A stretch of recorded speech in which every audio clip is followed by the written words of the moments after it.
수험생 여러분 안녕하십니까? 오소방 원격학원에서 소방 공무원 강의를 진행하는 이종호라고 합니다. 자, 이번 시간에 저희 이제 다른 거 말고요. 저희 이제 옥내소화전에 대한 제가 어떤 이제 개통도를 제가 가지고 왔습니다. 시설론 쪽에서. 그럼 지금 여기 구성품들이 여러 가지 있는데 이 구성품들을 어차피 나중에 하나하나 다 봐야 돼요. 물올림 탱크가 뭐고, 옥상 수조가 뭐고, 뭐 지금 여기 갔을 때 뭐 순환배관 뭐고, 성능시험배관 뭐고, 소화펌프 뭐고, 후드밸브 뭐고, 압력챔버가 뭐고, 압력계에 대한 역할, 연성계에 대한 역할, 그죠? 뭐 여기 후드밸브에 대한 역할, 이런 것들은 나중에 제가 설명을 드리고, 처음 볼 때는 뭐를 보시냐면 옥내소화전의 원리를 제가 설명을 드릴게요. 아셨죠? 자, 우리가 이제 건물에 가보면요. 건물에 가보면 여러분들 소화전 한 번이라도 보신 적 있죠? 여러분들 이렇게 뭔가 이제 문처럼 생겼는데 되게 이제 철문이야. 그냥 철문이에요. 그럼 거기 가면 뭐라고 써있냐면 소화전이라고 써있어요. 그래서 걔를 열어요. 열면 안에 뭐가 들어있냐면 호스가 말려있어. 호스가 말려있고, 그리고 거기 끝에 관창, 노즐이라는 게 이제 달려있고요. 그리고 그 안을 여러분들 호스 연결된 부분을 잘 보시면 밸브가 있어요. 이렇게 돌려서 열 수 있는. 그럼 그걸 돌리잖아요? 그럼 거기서 이제 뭐가 나와요? 물이 나오는 설비다라고 생각하시면 돼요. 결국 얘는 뭐예요? 수동이죠. 그리고 얘는 초기 진압 설비예요. 아셨죠? 그리고 혼자서 사용을 못합니다. 이건. 왜냐하면 물이 나갈 때 반발력이라는 게 반대로 이렇게 걸리기 때문에 이거를 여러분들 내가 이거를 꾹 잡고 버텨줘야 되는데 이거 혼자 여러분들 이렇게 잡고 버티기가 쉽지가 않습니다. 최소한 2명 정도는 있어야 된다. 그래서 2명이 먼저 이거를 가져가요. 화점 가까이 가져가서 잡고 있고 버티고 있고, 그리고 한 명한테 야, 물 열어. 그럼 물을 이제 열어주면 그때 이제 버티고 있다가 여기서 이제 물이 나가는 반동력을 잡아줘야 되는 거죠. 그죠? 그래서 여기 이제 싹 하면서 불이 꺼지게 되는데 이게 뉴스나 이런 데에 옥내소화전에 대한 얘기는 잘 안 나오거든요. 불이 나면 맨날 매스컴에서 때리는 건 딱 하나야, 여러분들. 스프링클러가 동작했냐. 그러면 얘를 왜 매스컴에서 때리지 않냐. 이거는 뭐다? 수동이다. 그죠? 수동이기 때문에 이거를 사람들이 내가 가가지고 이걸 가지고 화재를 진압한다? 쉽지가 않다고요. 불이 났는데 내가 정말 소방 인식이 너무 뛰어나가지고 가가지고 이제 내가 진짜 투철한 영웅의식에 의해서 불을 끈다? 쉽지 않다고요. 무슨 말씀인지 아시겠습니까? 그러니까 이거는 시험 문제가 나오기도 최근에 갔을 때 한 구성품 이런 것들만 나왔고요. 뭐 자세하게 뭐 얘에 대한 어떤 원리라던가 뭐 이런 것들은 아직은 시험 문제가 많이 나오지 않습니다. 이제 나중에 이제 이런 구성품들에 대한 어떤 덩어리에 대한 이런 것들은 나올 수 있지만, 그래서 여기 갔을 때 자, 기본적으로 이렇게 생각하셔야 돼. 여기 되게 중요한 애가 하나가 있어요. 여기 보이십니까? 펌프요. 자, 일반적으로 수조는 아래쪽에 있고요. 수조가 뭐야, 여러분들? 물을 저장해 놓는 곳이죠. 물은 보통 아래에 있고요. 이 옥내소화전 설비라는 건 보통 위에 있거든요. 무슨 말씀인지 아시겠습니까? 그럼 내가 물을 사용하고 싶으면 이 아래에 있는 물을 여기까지 어떻게 해야 돼요? 끌어 올려야죠. 끄집어 올려야 되잖아, 그치? 맞습니까? 그럼 이거를 억지로 끌어 올려야 되는 거 아니야, 그치? 그러면 이거를 억지로 끌어 올리려면 이걸 누군가가 잡아서 위쪽으로 올려줘야 되는데 그 올려주는 애 이름이 뭐예요? 펌프요. 또는 가압 송수장치라고 얘기합니다. 정말 중요한 애겠죠. 얘가 없잖아요. 압력을 가해서 물을 보내주는 장치인 가압 송수장치인 펌프가 없으면 물은 아래에서 위로 올라갈 수가 없습니다. 무슨 말씀인지 아시겠죠? 되게 중요한 설비다라는 거. 그러면 얘가 이제 끌어올려주는 거죠. 멱살을 잡고 끌어올려주는 거죠. 근데 이제 평상시에는 얘가 어떻게 하고 있냐면, 자, 이걸 꼭 알고 계셔야 돼. 여기에 항상 물이 차 있습니다. 평상시에. 내가 평상시에는 밸브를 열거나 그러지 않을 거 아니에요. 그럼 여기까지 그냥 소화전까지 물이 가득 차 있다라고 생각하시면 돼요.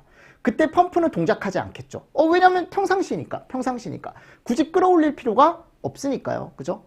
그러다가 이제 사람이 불이 난 걸 보고, 야, 우리 불 쓰자. 호스를 끌고 와요. 끌고 와서 여기다가 이제 물을 쏘는 거죠. 그러면 이제 무슨 변화가 생기냐면, 자, 얘가 이름이 뭐라고요? 펌프 또는 가압송수 장치라고 했죠. 자, 물은 이렇게 올라오는 거야, 이렇게. 그래서 우리가 여기를 흡입측이라고 얘기합니다. 누구의 흡입측이라고 얘기하냐면 펌프의 흡입측 또는 1차 측이라고 얘기하고, 물이 나가는 쪽이죠. 여기를 우리가 토출측이라고 해요. 또는 펌프의 몇 차 측? 2차 측이라고 얘기해요. 자, 여기 1차 측이 있고 뭐가 있어요? 2차 측이 있죠. 맞습니까? 그럼 이렇게 1차 측과 2차 측이 있을 때 1차 측에 있는 물은 변함이 없지만 2차 측 있죠. 2차 측. 요 옥내수화전 전까지 차 있던 물, 얘가 어떻게 돼요? 빠져나가죠. 빠져나가면 꽉 차 있던 물이 빠져나갔잖아요. 그럼 2차 측의 압력이 상승이 되는 게 아니고 어떻게 되는 거예요? 저하가 되는 거죠. 이게 되게 중요한 거예요, 여러분들. 그러니까 물이 빠져나가면 2차 측에 꽉 채우고 있던 물이 쫙 빠져나갔기 때문에 2차 측의 압력이 순간적으로 훅 하고 떨어진다고요. 그럼 그 2차 측의 압력이 떨어지는 걸, 자, 여기 얘가 달려 있습니다. 압력 챔버라는 게 달려 있어요. 여기에 PS가 달려 있죠. 얘가 압력 스위치라는 애인데, 얘가 2차 측의 압력 저하를 읽어요. 압력 챔버라는 애가. 압력 챔버에 달려있는 압력 스위치라는 애가, 또는 압력 챔버가 읽는다라고 생각하셔도 돼. 압력 챔버나 압력 챔버에 달려있는 압력 스위치라는 애가 2차 측의 압력, 즉 여기에 물이 떨어졌구나라는 걸 읽는다고요. 그럼 얘 입장에서는 뭔가 문제가 생겼다라는 걸 아는 거죠. 평상시에 꽉 차 있던 물이 지금 어떻게 된 거예요? 빠진 거잖아요. 그럼 빠져나갔으니까 나는 그 빠져나간 압력을 얘가 감지를 하는 거야. 그래서 얘가 감지를 해서 얘가 감지하는 거야. 얘가 감지해서 얘한테 신호를 줘요. 야, 여기 2차 측 물이 빠진 것 같아. 그럼 제어반, 감시하고 있는 제어반이라는 곳에서 감시하고 있는 걸 감시를 잘 하고 있다가 2차 측의 압력이 떨어졌다라는 걸 감시했죠. 그죠? 그럼 얘가 얘를 돌려줘요. 자, 이름이 뭐예요? 동력 제어반. 그럼 동력 제어반에 신호를 주면 동력 제어반이 누구를 돌려주냐면 얘를 돌려주는 거야, 이제. 야, 너 이래야 될 것 같아. 2차 측에 물이 빠진 것 같아. 그럼 얘가 막 돌아요. 그러니까 우리가 얘를 이제 나중에 원심 펌프라는 애를 배운단 말이에요. 원심 펌프라는 게 돌면 이 안에 프로펠러 같은 게 한 1분에 한 1000번, 2000번 이렇게 돌아요. 엄청 빠른 속도를 통해서 원심력이라는 걸 통해서 여기 아래에 있던 물을 순간적으로 여기다가 이제 계속적으로 공급을 해주게 되는 거죠. 이게 가장 쉬운, 어떻게 보면은 옥내수화전의 동작 원리입니다. 무슨 말씀인지 아시겠습니까? 자, 다시 평상시에는 물이 가득 차 있습니다. 그러다가 사람들이 불이 났어요. 불이 난 걸 알아서 밸브를 열었어요. 그랬더니 물이 어떻게 돼요? 쫙 빠져나가죠. 물이 쫙 빠져나가니까 2차 측의 압력이 떨어진단 말입니다. 그럼 2차 측의 압력이 떨어진 걸 누가 읽어요? 압력 챔버의 압력 스위치가 읽어서 신호를 주는 거야. 전기로. 야, 여기 물 모자란 것 같아. 그럼 감시 제어반에서 화재를 감시하고 있다가 화재가 났네? 왜냐면 2차 측에 물이 떨어졌으니까, 그죠? 화재가 났네? 그러니까 난 누굴 돌려줘야겠구나, 이제? 얘를 돌려줘야겠구나. 그래서 얘를 돌리기 위해서 동력 제어반이라는 곳에서 동력을 제어하게 신호를 줘요. 그럼 얘가 이제 여기 달려있는 모터라는 걸 돌려요. 모터를 돌리게 되면은 안에 있던 임펠러, 프로펠러가 1000번, 2000번 돌면서 이제 원심력에 의해서 물이 쫙 하고 올라온다라는 거죠. 됐습니까? 네, 이게 가장 어떻게 보면은 쉽게 우리가 표현할 수 있는 동작 순서다라고 알고 계시면 됩니다. 그리고 나중에 저하고 이런 부분들은 저하고 같이 할 거예요. 나중에 물올림 장치가 무슨 역할을 하고 순환배관이나 릴리프 밸브가 왜 달려있고 개폐 밸브, 체크 밸브는 뭐고 압력계는 뭐고, 그죠? 근데 처음부터 그런 거 하면 여러분들 머리 아프니까 그런 거보단 조금 이 설비를 어떻게 동작을 시키고 이 설비를 왜 쓰고, 아셨죠? 이런 것들을 조금 잘 보시라고요. 됐나요? 얘 이름이 뭐라고요? 옥내수화전. 옥내수화전. 자, 옥내수화전과 동일하게 얘를 그대로 가지고 와서 이제 무슨 설비를 볼 거냐면 스프링클러라는 걸 볼 겁니다. 여러분들 스프링클러가 시험 문제는 더 잘 나옵니다. 아셨죠? 그럼 스프링클러도 똑같아요. 지금 개통도라는 게 지금 들어가 있는데 어차피 저는 이 스프링클러가 정말 중요하다고 생각하는 게 뭐냐면 얘도 완전 초기 진압 설비고 얘는 설비가 다 뭐예요? 이거기 때문에. 자동이기 때문에. 그래서 화재 초기에 스프링클러가 터졌냐 또는 터지지 않았냐에 따라 그 상황, 화재 상황이 엄청 크게 바뀌어요. 아셨죠? 그러니까 얘가 동작하지 않았다? 그러면 어마어마하게 피해가 커지는 거야. 그러니까 그 어마어마한 피해를 줄이기 위해서는 우리는 뭐를 해줘야 된다? 요 스프링클러를 평상시에 유지 관리를 잘 해서 불이 났을 때 바로 동작하게 해줘야 된다고요. 아셨죠? 되게 중요한 설비다. 그럼 저는 얘를 간단하게 좀 설명을 드릴게요. 우리가 스프링클러 설비 종류가 여러 가지가 있습니다. 습식이라는 게 있고요. 건식이라는 게 있고요. 준비작동식이라는 게 있고요. 일제살수식이라는 것도 있고 나중에 이런 것도 있거든. 부합식. 아셨죠? 그러니까 이런 것들을 우리가 스프링클러 설비의 종류다라고 얘기하는데요. 저는 요즘 많이 쓰는 얘를 가지고 설명을 드릴게요. 나머지는 나중에 보시고. 뭐요? 습식. 자, 습식은 자, 여기 펌프 있죠? 똑같이. 그리고 아래 수조 있어요. 자, 요 1차 측과 2차 측에 항상 뭐가 차 있냐면 물이 차 있습니다. 뭐가 차 있다고요? 물이 이렇게 가득 차 있는 거예요, 여러분들. 그리고 물이 가득 차 있고 요 끝에 가보니까 여기에는 소화전이 아니고 뭐가 달리냐면 헤드가 달려요. 뭐가 달린다고요? 스프링클러 헤드라는 게 달립니다. 헤드. 그리고 항상 물이 가득 차 있는 거예요. 여기에는 물이 가득 차 있습니다. 헤드 끝까지 다 물이 차 있다라고 생각하시면 돼요. 아셨죠? 그리고 여기에 이런 애가 달려요. 너무 중요한 애 중에 하나인 습식 유수검지 장치라는 애가 달리는데 이 유수검지 장치라는 애는 물이 흘러가는 거, 물이 흘러가는 걸 검지하는 장치거든요. 그래서 얘가 우리가 이제 보통 얘기했을 때 알람 밸브라고 얘기를 많이 해요. 이름이 뭐라고? 알람 밸브라고. 알람 밸브. 아셨죠? 그래서 이 알람 밸브라는 걸 우리가 습식 유수검지 장치라고 얘기한다고. 됐죠? 그러면 이 습식 유수검지 장치에 의해서 뭐가 이제 저절로 돌아가게 되는 거냐면 이 설비가 저절로 동작하게 된다라고 알고 계시면 돼. 정말 중요한 역할이죠. 그죠? 그리고 끝에 헤드라는 게 달려있다라는 거. 여러분들 헤드가 생긴 게 이런 식으로 생겼어요. 이렇게.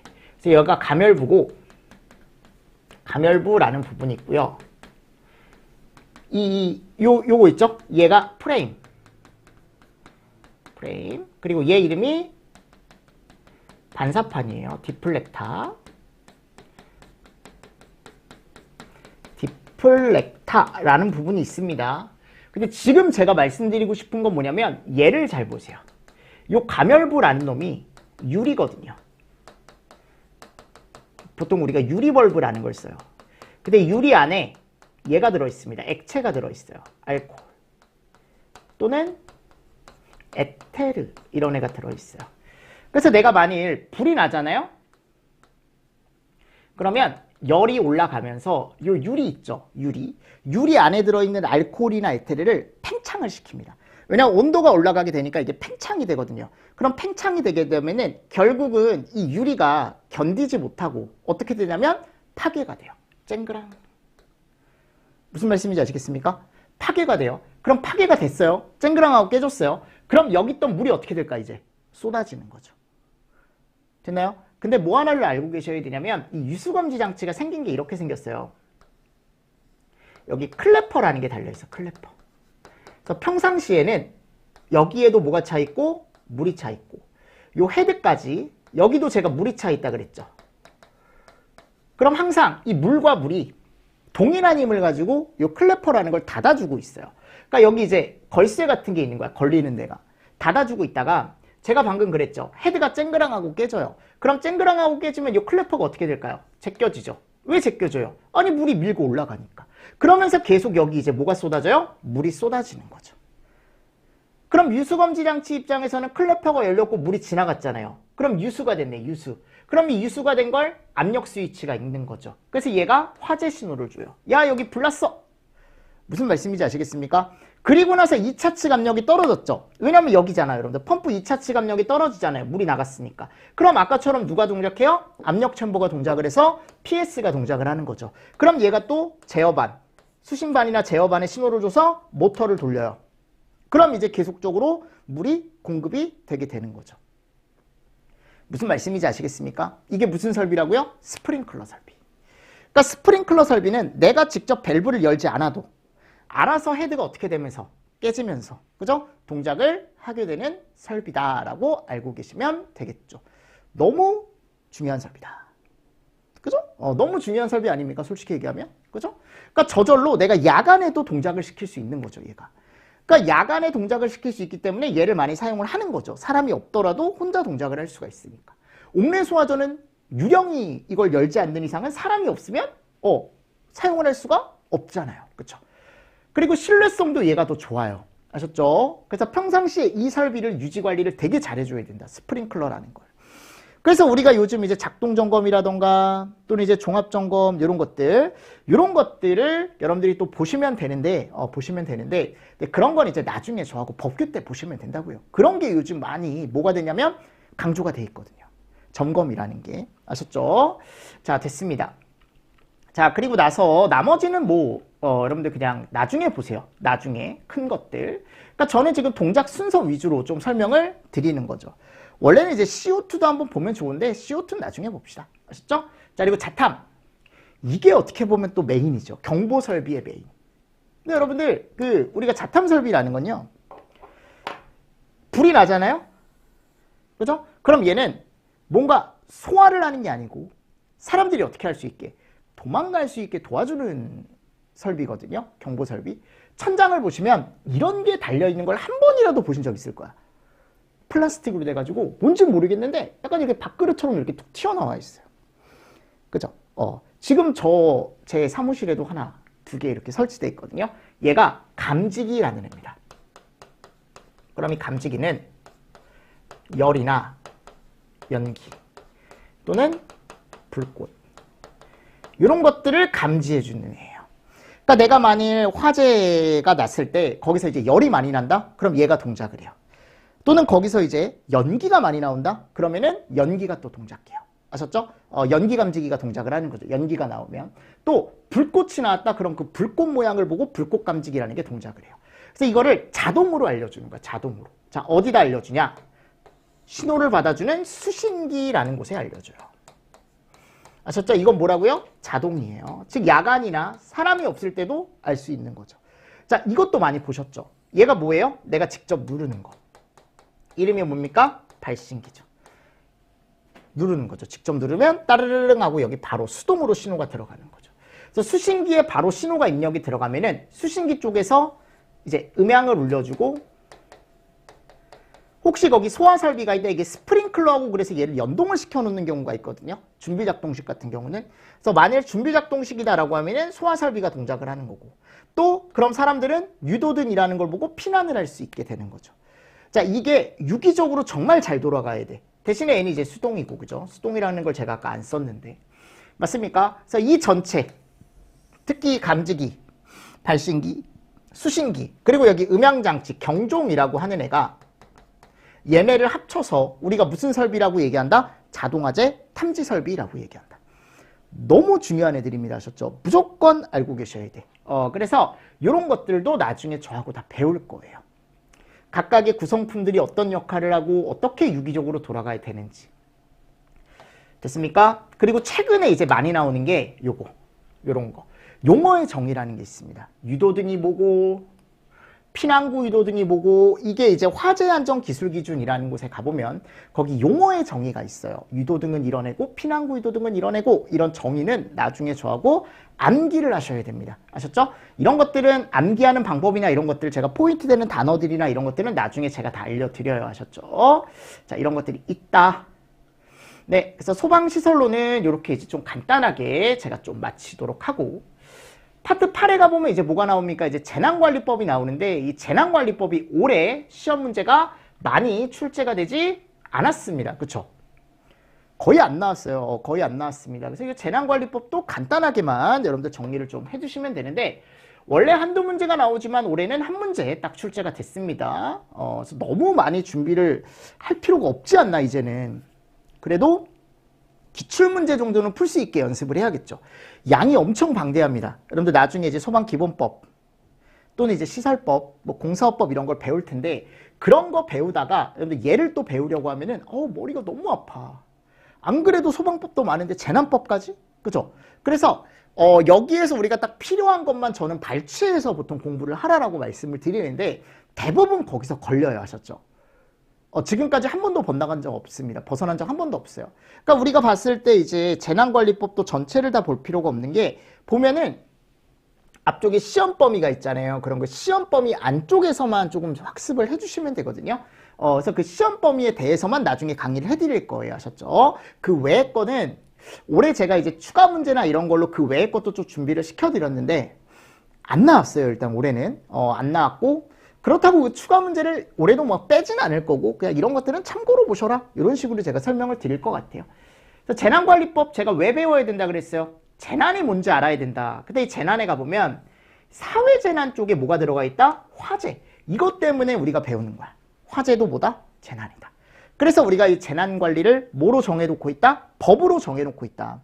그래서 이 재난관리법이라는 걸 안 배울 수가 없는 게 사회재난이라는 거에 화재가 들어가 있기 때문에 우리가 한 번 정도는 보셔야 된다라는 거죠.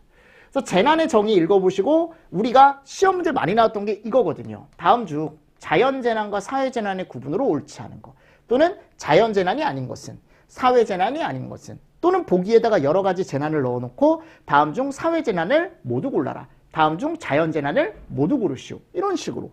그럼 보기에 갔을 때 가나다라마바사 있을 때 거기서 이제 고르는 거죠. 뭐 가마바가 자연, 나머지는 뭐 사회 이런 식으로. 그럼 자연재난은 읽어보시면 알겠지만 다 뭐에 의한 거? 자연현상에 의한 거, 자연현상에. 사회재난은 이제 뭐에 의한 거예요? 대부분 다 이제 사람들의 어떻게 보면은 어떻게 보면 인적, 그죠? 사람들이 문제인 거지, 사람들이 문제인 거. 그러니까 이런 것들은 지금 간단하게 좀 그냥 읽어보시면서 아 이런 재난이 있구나라는 거 구분. 그리고 우리가 또 배우는 이유가 또 하나 있어요. 우리 소방이 이겁니다. 긴급구조기관. 그래서 재난안전관리법에 긴급구조기관이 총 6개가 들어가 있는데 그 3개가 우리예요.